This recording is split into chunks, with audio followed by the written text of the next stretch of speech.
Hey everybody, Mike Miller with the Bloomington Herald-Times, joined by my buddy Teddy Bailey from the Hoosier Network here at Michigan Stadium, Indiana. Coming up here, second to last regular season game, a 31-20 loss to Michigan, a game that saw probably, arguably, Indiana's best half of the season there in the first half, coming out aggressive, coming out exactly like you need to play in a situation where you're going up against the number 4 team in the country, in their venue, a stadium where Indiana has not won in 51 years.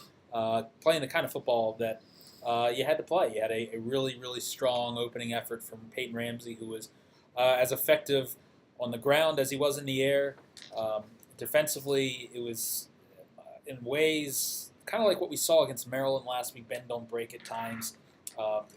When Indiana did break, they broke big time. Had a couple breakdowns on passing plays over the middle. But really, it was a really, really strong and encouraging first half performance from Indiana in a game. Really weren't sure exactly what you would see against Michigan here. Yeah, I mean, it almost feels like they did everything that they wanted to do. They wanted to force Michigan to kick field goals instead of touchdowns. They forced them to kick 6 field goals today. As Tom Allen said, if those field goals were touchdowns, it was going to be a long day at the office for these Hoosiers, and it really wasn't.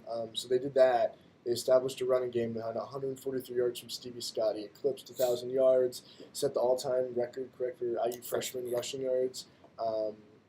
And they looked downfield when they could. I think Peyton Ramsey was under duress a good amount today against the nation's best defense, the nation's best passing defense. It's not particularly close between 1 and 2 for Michigan and Clemson in passing defense. I mean, this is an elite defense that Indiana faced, and they did some things that I think that they can build against Purdue. This is an encouraging game in certain aspects, in the sense that it went Indiana's way. They led at halftime on a fantastic individual play by freshman Devon Matthews to stand up Michigan's tight end and sprint into the Michigan Stadium tunnel, winning 17-15. So it's a familiar ending. It's an ending that Indiana fans have seen for generations now. Like you said, 51 years since Indiana's won in Ann Arbor. But I think there really are things that they can build going into Purdue. Yeah, just the simple fact that they were able to be aggressive consistently in this one. I mean, you even saw it earlier, went for a fourth down play that didn't convert, but even earlier they were kind of showing that tone that they wanted to set. It was, like I said, it was exactly the kind of approach you need to have in a game like this. Yeah.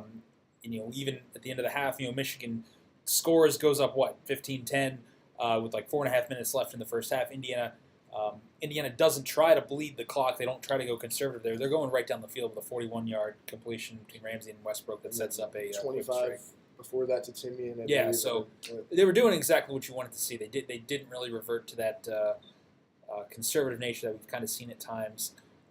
So in that sense, it was definitely encouraging. Again, the whole $1 million question for Indiana football is, does it ever translate? Will it ever translate? And frankly, they need it to translate if they want to keep playing against a Purdue team next week that is beatable, but certainly you look at that team and they do a lot of things that Indiana does struggle with as far as defensively. Yeah, they do. A couple things that I didn't write about that I honestly just noticed. So this is some kind of good stuff. I mean, Donovan Hale, I think he was targeted once all game. Didn't have a catch today. That's a guy that Indiana could have used down the line. Maybe Michigan just did a good job limiting him. But like you said, it wasn't a dink and dunk offense by Indiana. It was when it had to be, when Michigan wasn't giving Indiana the downfield passing lanes or kind of forcing Ramsey to escape the pocket, which he did so many times today. In the second half, Indiana's offense just kind of fizzled out. The lead withered away, as it always does. I mean, Indiana's played 8 top 5 opponents since 2015. It's the second most in the country behind Alabama, who's played 9. And obviously they've lost all 8 of them in very similar fashion. This one just came through 6 Michigan field goals and Indiana's inability to kind of capitalize on their aggression. They had a fake punt with Marcelino the ball in the second half, and Marcelino wasn't able to make the last guy miss and kind of get around that end there. But 4th and 10 midfield, kind of some questions of why run it there on a facing 10 yards. Tom Allen did say for his part that it's not necessarily he wanted to run a fake. He wanted to try to catch him off guard. You're not going to necessarily run that play 4th and short against Michigan because they're just going to leave their defenders out there. You're going to have more speed and space that you're really not going to be able to pick up the yardage. But as it went, they only got 3 yards anyway. So running against Michigan, they're still able to track down mostly the ball. I think Tom Allen, I think Indiana, they didn't want to lose by a lack of trying these things. And Tom said they had a bunch of things in the bag today. They used some, they didn't use others. I think just kind of big picture, they can sleep at night knowing that. One, they didn't give Michigan this game. They didn't hand them it. Peyton Ramsey had that early interception. Peyton Ramsey was really, really good in the first half. Really good. Really good today. Like weird interception go off the hands intended for Reese Taylor in the first half. But he was just tough, man. I think this was honestly, I think this might have been his best game. Certainly his best half in the first half. Just tough. And based on the competition that he was playing against. Yeah. This is a Michigan passing defense that allows, 116, 120 passing. It's tough man press coverage. It's tough to. You got to win those one-on-one matchups, and to Indiana's credit, they tried to win them, and they did win a good amount of them. So I think that's encouraging. What was discouraging is you get in the second half, and Stevie Scott, who's posted 139 yards today, the second most by a Michigan opponent this season. I think the dude from Rutgers last week, Pacheco, had an 80-yard run, finished with like 141 yards, something like that. So Scott nearly had the most yards against Michigan's defense all season today. He gets you down inside the 30-yard line midway through the third quarter. You're driving. You got a chance to take another shot at the end zone right there. And you get knocked back. Basically, the 19-yard run is negated by an unsportsmanlike penalty on Simon Stepniak for shoving a guy in the back. 34-yard loss right there. Basically, yeah, you're costing yourself some serious yardage there. It was got a little testy, like. Yeah, it got a little testy. That drive in particular, with a couple of instances where Simon Stepniak was right in the middle of things. Moments earlier, I think 2 plays earlier, he kind of pushed him to the ground. And he knocked. He kind of jumped on him a little bit. Yeah, it wasn't. I don't think it was a late hit per se. I don't even think it was a dirty hit. I think it was just one of those football plays. I think he was making sure he was on the ground and he stayed on the ground because he didn't know if the play behind him was right. No, yeah, that's absolutely. Kind of the sense I got. I 100% agree. I don't think there was malicious intent there. No. But here's the thing: even with the shove, when he shoved a guy in the back, Tom Allen said that he wanted his guys to play mean. He wanted them to play nasty. You're coming into this venue. A place where you haven't won, a place where you're the huge underdog. He wanted them to have that kind of mean spirit. He didn't want them to come in here docile. You don't go into the lion's den, tiptoeing in there, to quote Brian Billick. You got to go in there, screaming and yelling, and that's kind of the way they played all game. And obviously, you never want to see anyone get hurt. You wish the best for both Chase Winovich and Berkeley Edwards, who was hurt on the kickoff when Cam Jones was flagged and ejected for targeting.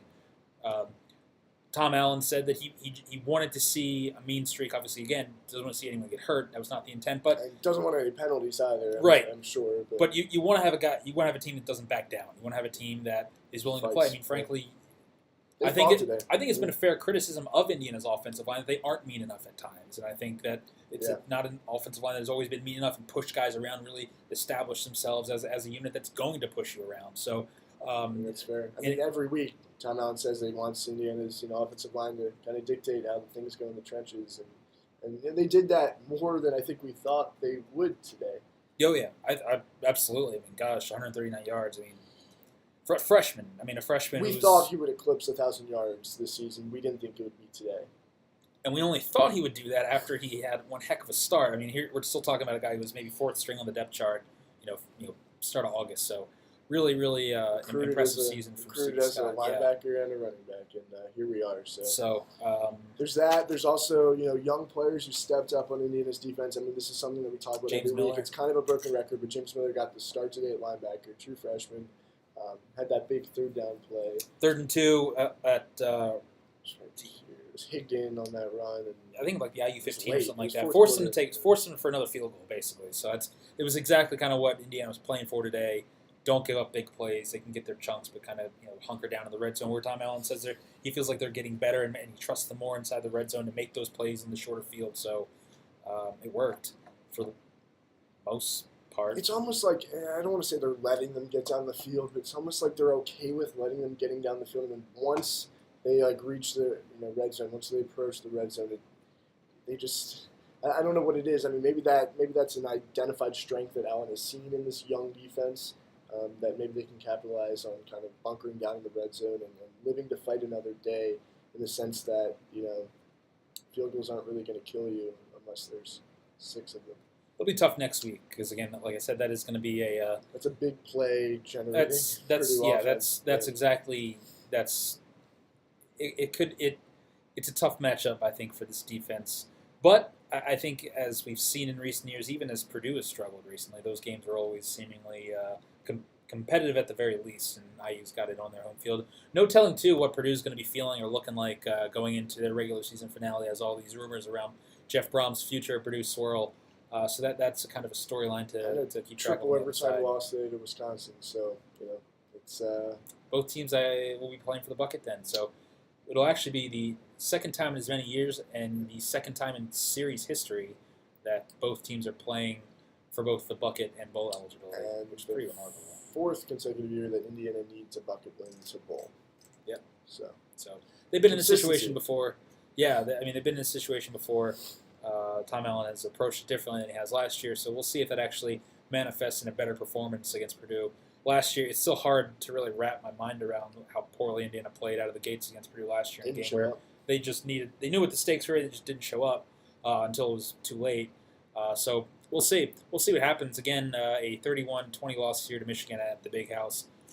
The streak, I think, against Michigan has now reached 23 consecutive losses. They haven't won here since 1967, but still have a chance to play for bowl eligibility next week back in Bloomington against Purdue. So we'll see you there.